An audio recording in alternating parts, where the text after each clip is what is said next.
जय श्री कृष्ण। आज जानकारी लेकर आए सत्य घटना के ऊपर, जो कि ये जो घटना है ये है एक दूसरे शहर की, जो शहर है रायपुर शहर की ये बात है। एक व्यक्ति जो कि सरकारी कर्मचारी है, उसके घर की ये कथा है कि उसके घर में क्या घटनाएं हो रही हैं। अभी भी उसके घर पर तंत्र क्रियाओं का बहुत ही जबरदस्त असर है।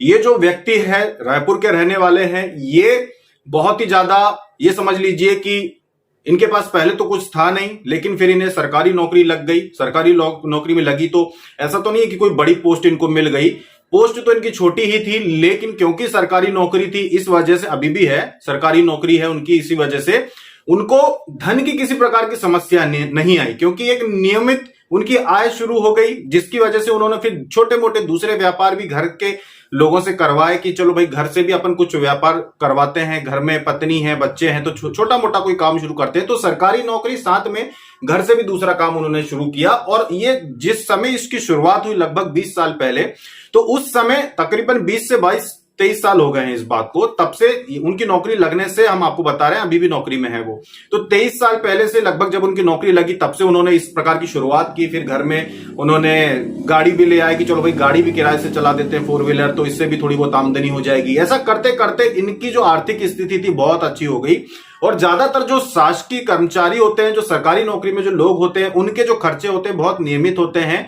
और एक जो कहते हैं ना कि अपने जीवन का जो रहन सहन होता है ये बहुत ही नियमित और एक प्रकार से देखा जाए तो संतुलित रहता है कि भाई इतना ही हमको रहना है, इतना ही खर्चा करना है, इतना ही हमको अपना नियमित दिनचर्या जो है उसको सीमित रखना है, ज्यादा दिखावे में नहीं जाना है। तो इन्होंने भी ऐसा ही किया। लेकिन हुआ ये कि इनसे जो जलने वाले लोग थे, जो इनके परिवार के कह लीजिए, रिश्तेदार कह लीजिए, जिन लोगों को इनकी नौकरी से तकलीफ थी, क्योंकि सरकारी नौकरी सबके भाग्य में नहीं होती है, तो जिनको तकलीफ थी उन्होंने इनके घर पे क्रियाएं करना शुरू कर दिया। अब हुआ ये कि ये धन तो इन्होंने कमाया, रायपुर में रह के धन तो कमाया इन्होंने, लेकिन साथ साथ में ये अध्यात्म में भी इनकी काफी रुचि थी। ये जो धार्मिक स्थल होते थे, जो आश्रम हुआ करते थे, जहां पे संत महात्मा का संग इनको मिला हुआ था, तो ये साधक तो नहीं थे, लेकिन ये उनके संपर्क में रहना इनकी आदत थी कि ये उनके संपर्क में रहते थे। धार्मिक स्थलों पे आना जाना इन्होंने करते रहे हमेशा। तो घर में भी इनके पूजा पाठ वगैरह काफी अच्छे से होती रहती थी। तो अब हुआ ये कि तांत्रिकों ने जो क्रियाएं की इनके ऊपर, जो बड़े आघात पहुंचाने के लिए क्रियाएं की, उनका असर तो इनके घर पे नहीं हुआ, क्योंकि उतनी बड़ी चीजों को घर पे असर करने के लिए एक व्यक्ति का नास्तिक होना जरूरी है। अगर कोई व्यक्ति नास्तिक होगा, किसी प्रकार की पूजा पाठ नहीं करता होगा, तभी उसके ऊपर असर होता है इन चीजों का। लेकिन अगर व्यक्ति जो है वो आस्तिक है, अगर उसका भगवान में उसकी आस्था है, भगवान में उसका विश्वास है, और अगर वो पूजा पाठ घर में होता है, घर में उसने देवी देवताओं को स्थान दिया है, तो फिर उसके ऊपर बड़े प्रयोग तो नहीं असर कर पाते हैं, छोटे मोटे जरूर काम कर जाए। तब इनके जो दुश्मन थे उन्होंने सोचा कि भाई इनके ऊपर बड़े प्रयोग तो काम नहीं कर रहे हैं, और दिन ब दिन इनकी आय बढ़ती जा रही है, ये धनवान होते जा रहे हैं। इन्होंने पहले एक घर लिया, फिर दूसरा घर ले लिया, फिर दूसरे घर को किराए से चला दिया, तो इनकी गाड़ी से भी कमाई हो रही है, नौकरी भी है, साथ में इनका किराया भी आता है, घर से भी इनका व्यापार चलते हुए इनको तकरीबन 20 साल हो गए हैं। तो काफी चीजें इनकी जो है आमदनी की, काफी चीजें इन्होंने कर ली हैं, और ये इनकी आमदनी तो बढ़ती ही जा रही है एक प्रकार से। इनके दुश्मनों की चीजें इन पे काम नहीं कर रही थी। तब इन्होंने सोचा कि अब एक काम करो कि जब इनके ऊपर कोई असर नहीं हो रहा है बड़ी क्रियाओं का, तो ऐसा करते हैं कि क्यों ना सबसे आसान जो तरीका होता है एक परिवार को बर्बाद करने का, एक परिवार को तोड़ने का, वो करते हैं। और वो चीज रहेगी कि इनके घर की संतान के ऊपर कुछ किया जाए, इनके बच्चों पे कुछ किया जाए, तब देखते हैं कि क्या कुछ असर होता है। उन्होंने अपने प्रयास लगभग जारी रखे, क्योंकि जो व्यक्ति आपसे ईर्ष्या करता है, चाहे वो आपका रिश्तेदार हो, चाहे आपका जान पहचान वाला हो, चाहे आपका किसी से कोई विवाद चल रहा हो, जो आपसे ईर्ष्या करता है वो बार बार प्रयोग करवाता है, बार बार कोशिश करता रहता है, हमेशा वर्षों तक कोशिश करता रहता है कि न जाने किस दिन आपके ऊपर असर हो जाए। तो वो जो व्यक्ति थे रायपुर में, उनके भी बेटे के ऊपर प्रयास किया गया कि भाई ये इनका खुद के घर में रहते हैं, सरकारी नौकरी है उसके बावजूद ये अपने खुद के घर में रहते हैं, ट्रांसफर भी इनका नहीं होता। जब से नौकरी लगी तब से ये एक ही जगह पे ये नियमित रूप से काम कर रहे हैं। तो इनको कुछ भी करके अब ऐसा करते हैं, इनके बेटे के ऊपर हम प्रयास करते हैं। बेटा एक ही था, एक बेटा था।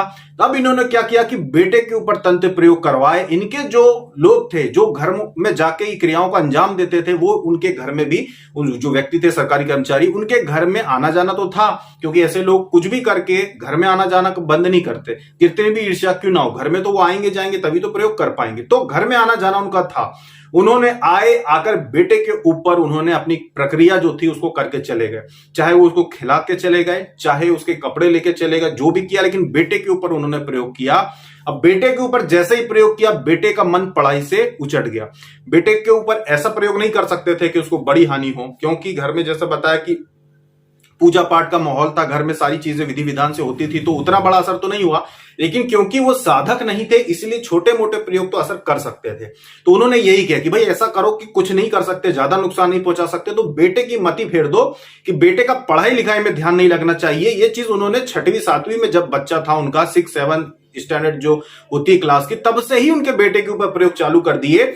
बच्चे जितने थे उनके सब पे, जो बहनें थी यानी उनकी जो बेटियां थी, बेटे की बहनें जो बेटियां थी, उन पे भी प्रयोग किए गए, बेटे पे भी प्रयोग किए गए, और सबकी जो बुद्धि थी वो पढ़ाई से हटा दी गई कि पढ़ाई में इनका मन नहीं लगना चाहिए, पढ़ाई से इनका उच्चाटन कराया जाए कि चिड़चिड़ापन हो तो ऐसा काम करो, तो ऐसा काम कर दिया गया। अब हुआ ये कि पास तो आमतौर पे बच्चे हो ही जाते हैं, कैसे भी करके बच्चे पास हो ही जाते हैं। तो ये बच्चे इनके जो थे वो पास तो हो जाते थे, लेकिन उनकी बुद्धि जो थी वो तीव्र नहीं थी। उनकी बुद्धि इतनी तेज काम नहीं करती थी कि वो कुछ अच्छा सोच पाए भविष्य के लिए, या इतने अच्छे नंबर आए कभी कि आगे के लिए इनकी हिम्मत हो पाए कि कुछ बड़ा कराएं या कुछ बड़ा पैसा खर्च करके कुछ अच्छी उच्च शिक्षा ग्रहण करा पाए। ऐसी स्थिति निर्मित नहीं हो पा रही थी।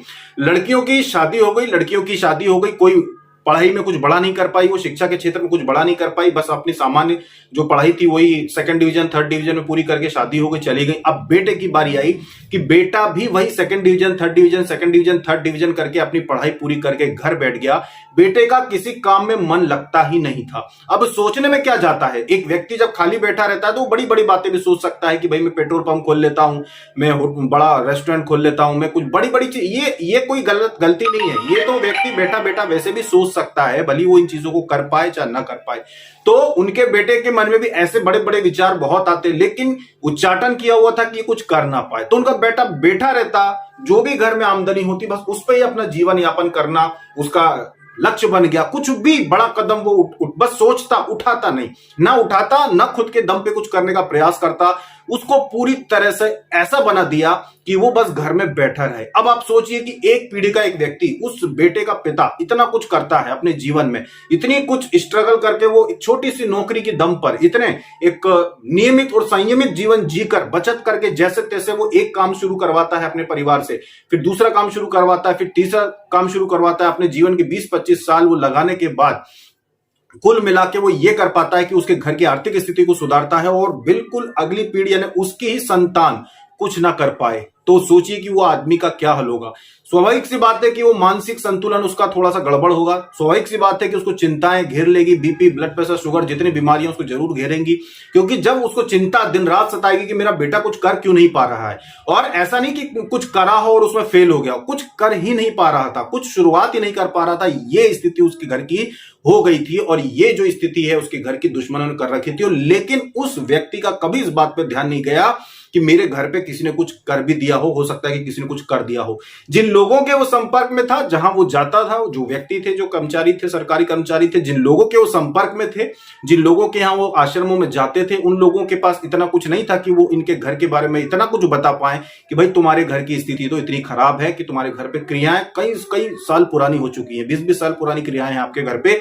ये चीज कोई समझ नहीं पा रहा था। और ये इतने आंशिक रूप से होता है उच्चाटन वगैरह कि इसको पकड़ा नहीं जा सकता।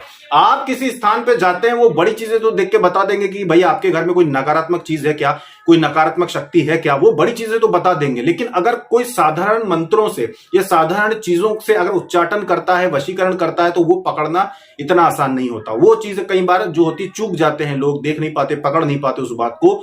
जो इनके साथ हुआ कि इन्हें सब कुछ साधारण लगता था कि भाई घर में उन्नति भी हो रही है, धन भी आ रहा है, सब कुछ आ रहा है, लेकिन इनका ध्यान उस बात पे नहीं गया कि बेटा कुछ नहीं कर पा रहा है, बेटे की बुद्धि जो है वो बांध दी गई है। ये बात उनके समझ में नहीं आई, और आखिरकार ये हुआ कि उनका बेटा आज भी उनका बेटा कुछ नहीं कर पा रहा है। लेकिन अभी अभी जब पता चला, जब उन्होंने तो नहीं कहा कि ऐसा कुछ करो, पर जो उनके ऐसे लोग थे जो उनका भला चाहते थे, जिन लोगों को लगता कि हमें इनके बारे में कुछ सोचना चाहिए, उन लोगों ने इस बात का पता लगा लिया देवी के स्थान पे जाके कि भाई इनके घर पे तो इस तरह की क्रिया की गई है, इसी वजह से इनका बेटा कुछ नहीं कर रहा है और कर भी नहीं पाएगा, क्योंकि इस तरह की चीजें हैं।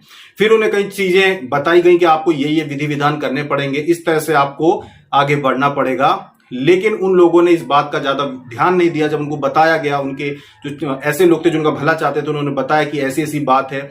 अब इसमें उनकी जो बेटियां थी वो भी शामिल थी, उनकी बेटियों ने भी पता लगाया था। देवी स्थान जब शादी हो गई, ससुराल चली गई, तो कई ऐसे स्थानों पे जाना आना उनका शुरू हुआ जहां पे उन्होंने पूछा कि हमारा भाई कुछ कर क्यों नहीं पाता है, कुछ कर नहीं रहा है। तब उनको पता चला कि 20-20 साल पुरानी क्रियाएं उनके भाई पे की गई है कि वो कुछ कर ना पाए, क्योंकि उनके पिता के ऊपर कोई घात लगा नहीं पाए, कुछ बड़ा नहीं कर पाए, इसलिए उनके भाई को टारगेट किया कि उनके भाई के ऊपर ऐसी स्थिति कर दी कि वो कुछ कर ना पाए। ये बात ध्यान रखना कि आप में से बहुत सारे ऐसे लोग होंगे जिनके घर के बेटों के ऊपर ऐसी क्रियाएं की गई होंगी कि 7वीं 8वीं के बाद से ही उनका दिमाग पढ़ाई में लगता नहीं होगा, पढ़ाई में उनको याद नहीं होता होगा, उनका मन नहीं लगता होगा, दूर ही दूर भागते होंगे, क्योंकि उनके ऊपर भी प्रयोग कर दिए जाते हैं। जो लोग ऐसी चीजें, तंत्र क्रियाएं और सारी चीजें सीखते हैं, उनके लिए जब एक बार शुरुआत कर देते हैं तो फिर वो एक के बाद एक सिद्धियां, एक के बाद एक शक्तियां, भूत प्रेत पिशाच को एकत्रित करते जाते हैं, अपनी संख्या बढ़ाते जाते हैं, और फिर न जाने कितने घरों का बर्बाद करते हैं, न जाने कितने घरों को बर्बाद करते हैं, उनके घर के बच्चों का जीवन बर्बाद करते हैं। कई बार प्रयोग इस तरह से किए जाते हैं कि इंसान गलत रास्ते पे भी चला जाता है। कई बार बच्चे गलत कदम उठा लेते हैं, गलत फैसले ले लेते हैं अपने जीवन में। तो ऐसी बहुत सारी चीजें जो होती है वो लोगों के बच्चों से करवा सकते हैं तांत्रिक। तांत्रिक वो नहीं जो काले कपड़े पहन के कहीं रह रहा हो, कहीं आश्रम बना के बैठा हो। तांत्रिक सामाजिक सामान्य रूप में समाज के बीच में भी रहते हैं, हर गली मोहल्लों में रहते हैं, जो आपका बुरा चाहते हैं। जो भी व्यक्ति, जिसको भी, अगर आप में से बहुत सारे ऐसे लोग होंगे जिनके खुद के घर में सवारी आती होंगी, खुद के घर में आपके यहाँ बैठकें होती होंगी, आपके घर में लोग आते होंगे अपनी समस्या बताने के लिए, तो जब इसकी शुरुआत होती है, जब किसी के ऊपर नए नए देवी देवता आते हैं, तो आपके मोहल्ले, गली मोहल्ले में रहने वाले तांत्रिकों को तुरंत पता चल जाता है। जो भूत प्रेत वो सिद्ध करके रखते हैं, सबके घर में छोड़ के रखते हैं। एक बात ध्यान रखना कि जिस मोहल्ले में तांत्रिक रहता है वो पूरे मोहल्ले को बांध के रखता है, मोहल्ले के हर घर में प्रेत को बिठा के रखता है कि किसके घर में क्या हो रहा है उसको सब जानना रहता है।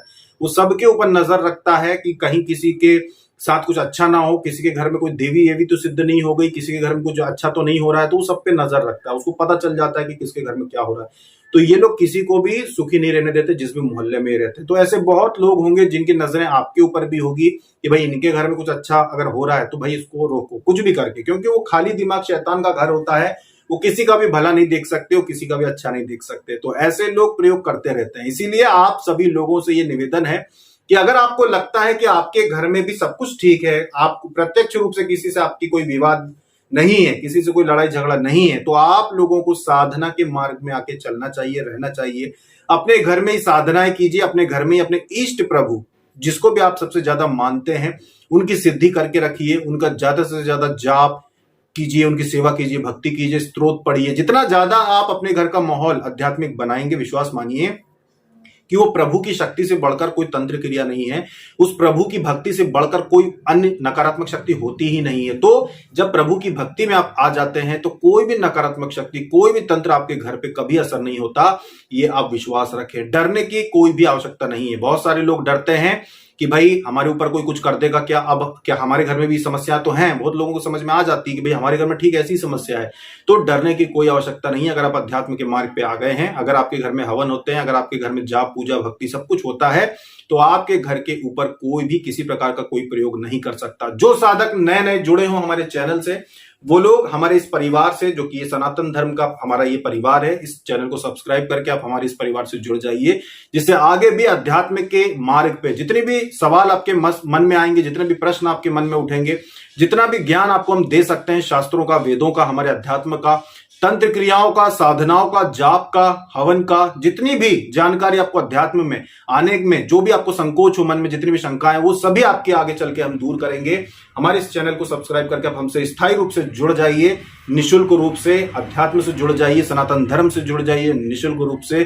आप भी अपने सनातन धर्म, भक्ति, सेवा का आनंद ले सकें, परोपकार का आनंद ले सकें और मोक्ष प्राप्त करके अपने ईष्ट प्रभु के धाम जा सके। तो वो जो व्यक्ति थे उनके घर में आज भी समस्या बनी हुई है, हालांकि आने वाले कुछ दिनों में उस समस्या को खत्म कर दिया जाएगा।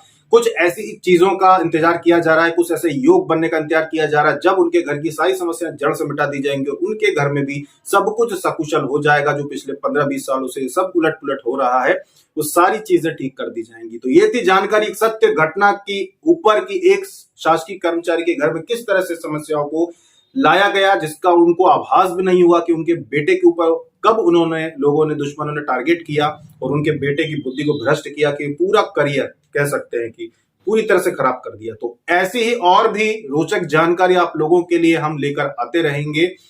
अभी तक के लिए इतना ही। जय श्री कृष्णा।